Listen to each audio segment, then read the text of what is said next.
Hey everybody, welcome back to my channel. If you are new here, hello. If you are returning, welcome back. Thank you so much for sticking around. I really appreciate you.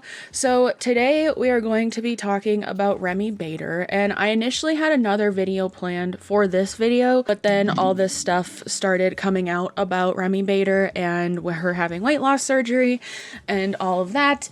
And I have a lot of thoughts and opinions on this. I just spit. It's so early. I have a lot of thoughts and opinions on this situation.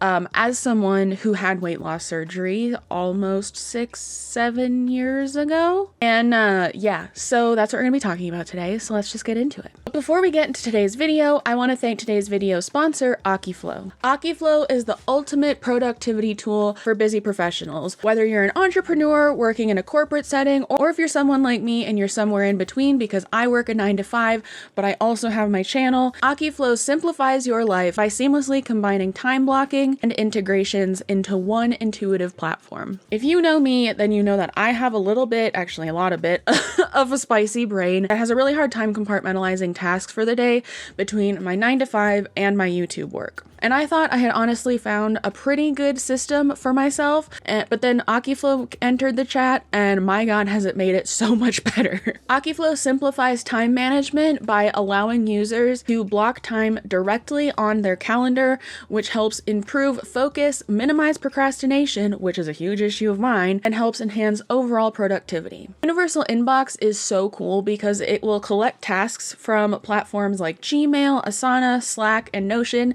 and put them all in one place for you to organize and block out. And the AI Copilot is truly a copilot because it will learn your user habits and make intelligent suggestions and auto-assign tasks based on individual preferences and behaviors. And the stats feature is also really handy because it provides detailed insights into your productivity, including how long you spend on tasks and different projects. And this really helps to identify certain things that you could like cut back on time with. Also helps just track your progress and improvement over time with time management. I'm a full-time graphic designer, for those of you that don't know, and I don't do a lot of freelance anymore, but when I did, a really hard time like quoting clients on how much or how long I thought a project would be, therefore how much it was going to cost. I could see this being really helpful to use to gauge, like average how much like a logo takes me or a website takes me, that kind of thing. Overall, as someone who spends so much time planning out my days and weeks to the point where planning my tasks becomes a task itself, Akiflow has made my life so much easier. And if you want to give it a whirl for yourself, be sure to click the link down below in my description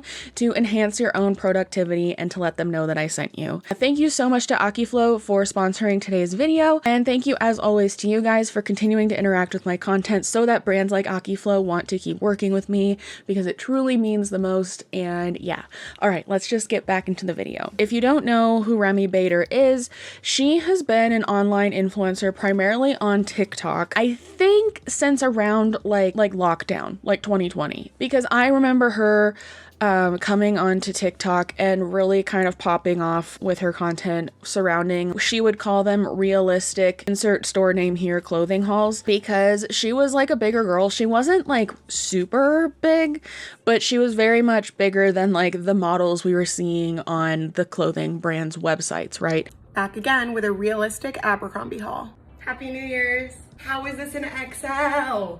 I'm calling the CEO of Abercrombie. This is a tank top. Now I look good. You know, I like me some bodysuits. This is nice and curvy. Woo, woo, woo, woo. Trying on these leather leggings with it. Holy shit. Want you to make me feel like I'm the only girl in the world. I'm a genie in a bottle, baby. How are these sweatpants in XL? It's literally rude. I'm just like annoyed, okay?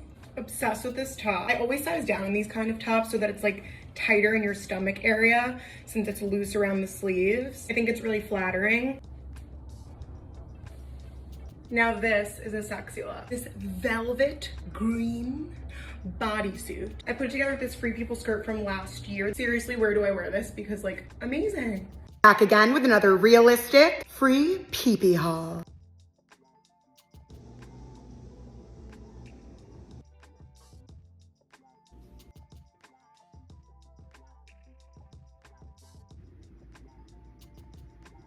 You talking to me? Are you talking to me?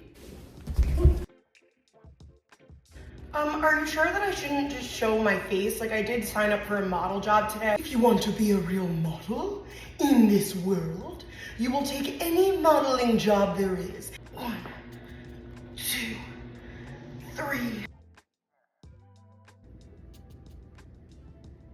So the new thing this summer, we're gonna put any frilly, adorable skirt, we're gonna put it over jeans, your favorite pair of jeans. Then you're gonna throw on a white crop top, any lounge sweatshirt you have, and to top it all off, your favorite headband. I actually have an engagement party tonight and I'm wearing this outfit. I literally know for a fact that everyone's gonna see me and be like, wait, you are the influencer of my dreams and you've influenced me to wear this summer trend. She was really honest about how the clothes fit her and when they didn't work, and she'd show them. And like, I always really admired that about her, and I followed her for a really long time. And with that, she kind of like blew up, and she went on to do like a line with Revolve and other things. And she was always just like at different fashion events and stuff like that. Like, that kind of became her thing. And we'll get to this later. I think because of the branding behind realistic insert clothing brand here, haul, insert brand name here, haul, I think she kind of became a body positivity figure for a lot of people, regardless of what size they were. She kind of became too commercial for me as time went on, but that is who I remember her as. I kind of stopped interacting with her content after a while, but recently, as of like last year, people started noticing she was losing weight like pretty rapidly, and she wasn't really disclosing what she was doing, and I think a lot of people, myself included, thought that she was like on Ozempic or something like that, like a lot of people are. She never really disclosed it, and so we never really knew. So if you don't know what happened, she went on Khloe Kardashian's podcast, which I guess Khloe Kardashian has a podcast now. I don't like the Kardashians, and the fact that she went on a Kardashian podcast to talk about a procedure that she didn't tell her audience about and then talk about body image. The irony in that is like a little bit too much for me, but we're not going to spend too long on that. She went on Khloe Kardashian's podcast and she revealed that she had had weight loss surgery, and at this point she was about a year out. The whole podcast is them talking about like body image, and I think they do have some like good conversations surrounding being like a bigger person and then losing weight and then like not really knowing who you are. The other can of worms that kind of gets opened with weight loss and stuff like that. And I talk about that a lot when I talk about my weight loss on this platform, on this channel, I feel, because I feel like a lot of people who are weight loss and like content creators and stuff like don't really touch on that. And so I was happy to hear that she at least was like real about that. So on this podcast, she does acknowledge that she never publicly talked about what she did to start losing the weight. I'm not sure what weight loss surgery she had. I know it wasn't the sleeve. What she described sounded a lot like gastric bypass, but she said it was like a newer procedure. Gastric bypass is like the oldest one. So I don't know what procedure she had, but she said that she made the decision to get weight loss surgery because she had tried like pretty much everything else, including GLP-1s like Ozempic and Wegovy. And she tried those before it was like trendy to be on them, right? And I guess she lost like 10 pounds, but other than that, it just made her really ill. Like she was really open about her health declining before weight loss surgery, before she ultimately made the decision to get weight loss surgery. And I respected her for that, because I feel like a lot of influencers that are in the body positivity space don't talk about that if they've gained weight over the course of them having a platform, which she did. And another thing that I did appreciate was that she was really honest about how brutal her recovery was, because I don't think, again, a lot of people talk about that in regards to weight loss surgery, because not everybody has a brutal recovery. And she even mentions in the podcast that like the doctor was telling her it wasn't normal, but like I had a really brutal recovery too, and honestly what she has talked about in terms of what her recovery was like sounds really similar to what mine was. She was just really sick after for like 6 weeks, and she couldn't go back to work for 6 weeks and all of that, and like that reminded me a lot of what mine was like. I wasn't sick for 6 weeks, but I was not doing well. for like a solid 2 or 3 weeks after surgery. This, I just want to point out, she mentions that the doctor that she had told her that she would be in the hospital for like a day, and then a week later or something like that, she'd be able to be traveling and stuff again. And that just seemed weird to me, because like my doctor, and granted, I think we had different procedures, so that might have been why, but like my doctor told me like, you're gonna need 2 weeks. Like, you're probably gonna need 2 weeks to get back into school, because I was in college when I had mine done, and I did need the 2 weeks. So yeah, I don't know. I just wanted to point out that that seemed really weird to me.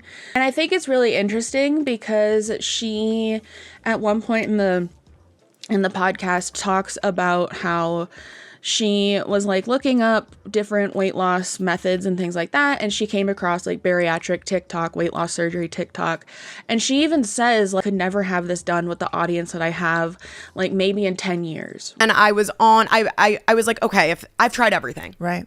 every single thing in the book, what haven't I tried? And I did come across on TikTok, like bariatric TikTok, surgery, like weight loss surgery. And I was like, oh, I could never, while I have like this following and I'm living this life, like maybe in like 10 years, if I'm, or a few years, or whenever I'm less relevant, I'll do it. Basically, like I said, at the point of this interview, she was about a year out post-op, and she said she lost like 140 pounds in less than a year, and that she was feeling overwhelmed at a certain point because she couldn't control the amount of weight that she was losing, and she wanted it to like stop, basically. I look very different. I also could not control the amount of weight that I lost.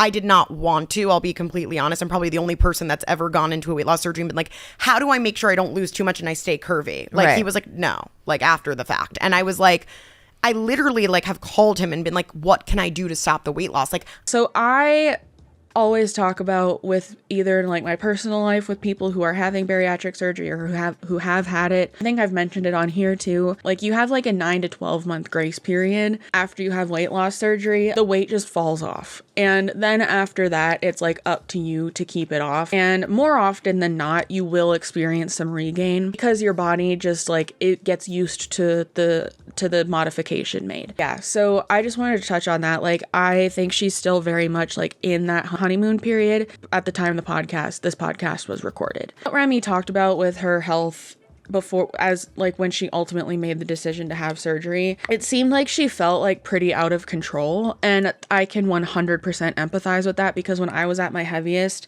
I was like 315 pounds. I felt the same way, and that's ultimately what pushed me to get weight loss surgery too. But my issue with this is that she kept it from the internet for a year. And knowing that she was kind of in the body positivity space on the internet. And she talks about, she felt like after she lost her weight that she kind of lost her identity, but also didn't really know what that identity was, because she felt like she was, because of her content, without her ever saying it, she felt like she was pigeonholed, this is what I'm gathering, she felt like she was pigeonholed like into the body positivity space or whatever, when she never really sought out to make that her primary audience. To that, I'm like, that is your primary audience that you built up. There's no way she didn't know that that's kind of the corner of the internet that she landed in. And I feel like when you're in that corner, if you start losing weight and you use a tool to do so, you owe your audience the transparency of telling them how you're losing the weight, especially if it's as drastic as losing over like 140 pounds in a year. You owe it to your audience to explain that to them. Lily in this also talks about, like in this part where Remy's talking about her identity, she says something about like either enjoy them through your phones or don't, like in regards to influencers and stuff. The negatives, I guess, are a little bit of like, I've definitely lost a little bit of my identity in myself. But then I think, when did I even have that? Because I wasn't big enough at a point to be plus size when I became online. Then when I became plus size, I was too big to do stuff. Like, I became too big to even do stuff with these fashion brands and designers, because then I was too big. Like, people were giving me all these names and titles of what I was, what I wasn't. You're not body positive, this. Now I'm too skinny. I'm like, I just don't. It's exhausting. It's exhausting. It's exhausting to like, which avenue are you? It's exhausting. And I think the point is we have to stop labeling people and either just enjoy them through your phones or don't. And I don't think it's that simple. And I also don't think it's that simple, particularly influencers who took off during the panini. And I know I don't like having to censor myself, but YouTube hates words. Because I think at that time, and I say this about my own channel, and that's why I take my... I mean, I always would, but like I take my transparency even more seriously on here about certain things. I think during that time, people were really looking for community and looking for people that they could really relate to online because nobody could leave their house. And there were a lot of other factors that played into my channel blowing up during that time, but like I think that had a big factor in it, and I know that. And I think with Remy's content, people liked her realness. They liked that she was just a normal looking girl on the internet trying on clothes, being honest. And I think a lot of people liked seeing her success too from that. And I think this could be a leap, but like a lot of people gained weight during that time as well. And I think she was kind of like a source of comfort for a lot of people who maybe were like thin before everything happened and then got bigger over that time, and she was just like a realistic voice that people could look up to. And so I don't think people would have had issues if she was just honest about having weight loss surgery from the jump. And yeah, so to Chloe's point of either enjoy them through your phones or don't, I do think that the kind of influencer that Remy has been, I think that the transparency is still owed there, and that's a big issue. Remy goes on to talk about how the reason why she didn't share this with her audience to begin with was she talks about how she didn't know how she was supposed to talk about this thing with her audience that she was still like processing her feelings around and whatever, because she felt a lot of responsibility. She didn't want to become like a voice for weight loss surgery or whatever, because she felt like as an influencer, like when you start talking about something, people are going to listen to you. How the hell was I supposed to share my thoughts that I'm still figuring out with everyone else? Because then when you say something as an influencer or content creator, someone with a following, people look at it as like they're going to listen to you. I know, and it's a lot of responsibility. It's a lot of responsibility. And which is true. And I respect that. I think if she would have just been honest from the jump about how she was losing this weight and was talking about her experience as she went through it, I think that would have been a better way to go than just keeping it from her audience this entire time and then going on a Kardashian podcast to tell everybody that that's what she did. Because yes, there is a big responsibility there, but she's already being really honest about how the experience was not great for her immediately after surgery. And I think that kind of content would have done really well if she was just honest, because her whole thing was being realistic. And I think that would have been great, personally, from my point of view. Almost immediately after talking about that, I thought it was really interesting that she said to Chloe that she was a Kardashian fan, but she always paid more attention and was able to relate more to Chloe growing up because Chloe was always like the curvier one out of her sisters. And that was something that she was able to relate to Chloe with.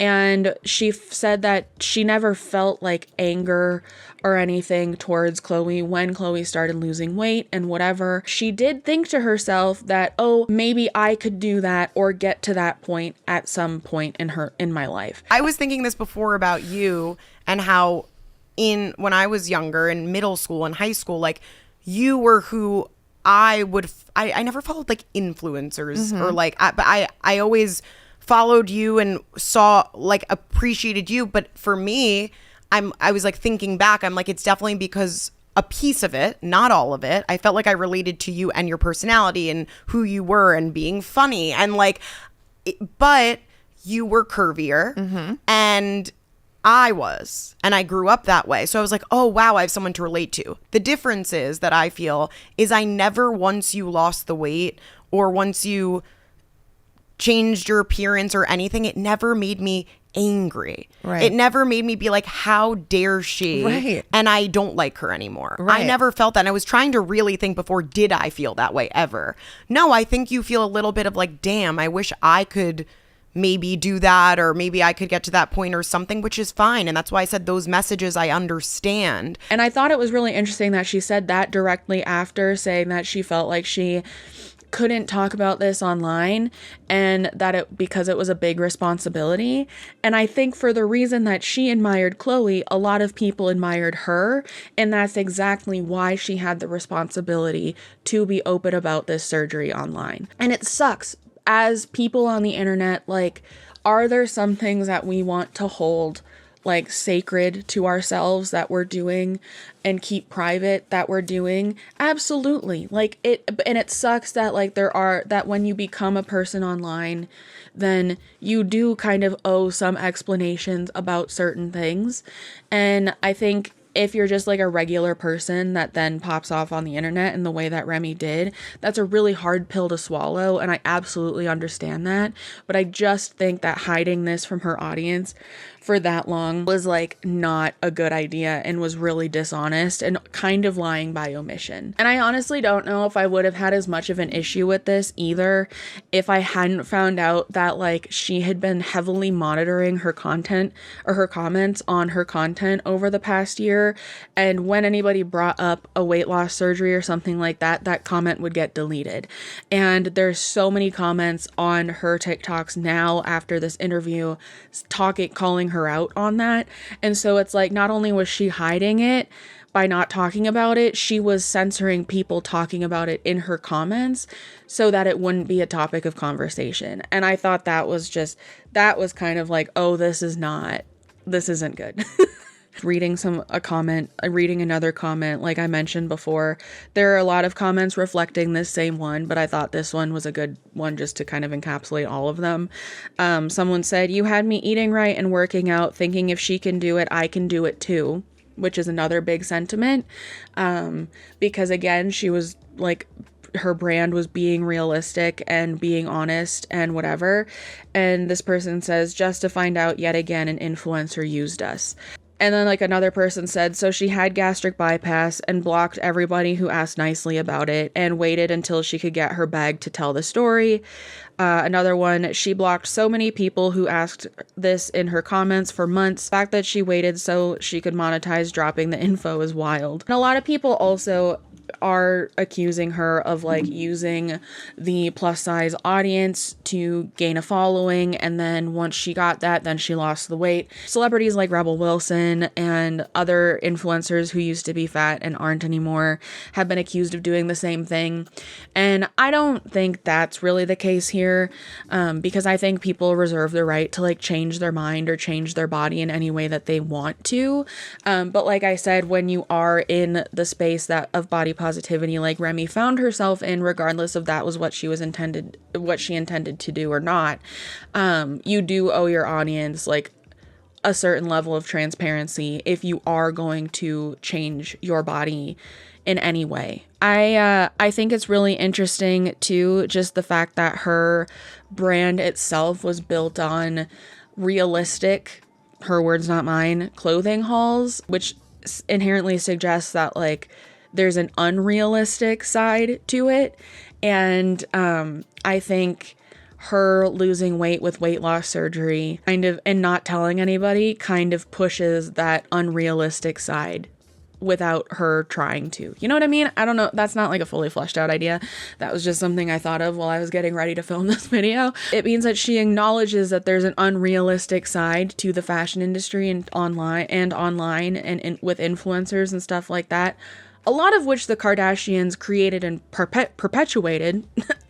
He acknowledges that there's an unrealistic side to everything, and I think that her doing this without telling anybody just like kind of pushes that unrealistic narrative further. Not that losing weight without surgery is unrealistic by any means, but I think losing the amount that she did in a year at the size that she started out at, that could be seen potentially as unrealistic for a lot of people without surgery. So yeah, I don't know. Those are my thoughts. Leave a flower emoji of any kind down below because we're going into April tomorrow as I'm filming this on the 31st. And yeah, let me know what you think in the comments down below. Do you think she owed her audience an explanation or not? And thank you so much to Akiflow for sponsoring today's video. And remember to be kind to yourself, be kind to others, drink your water, take your meds, and I will see you in the next one. Okay, bye.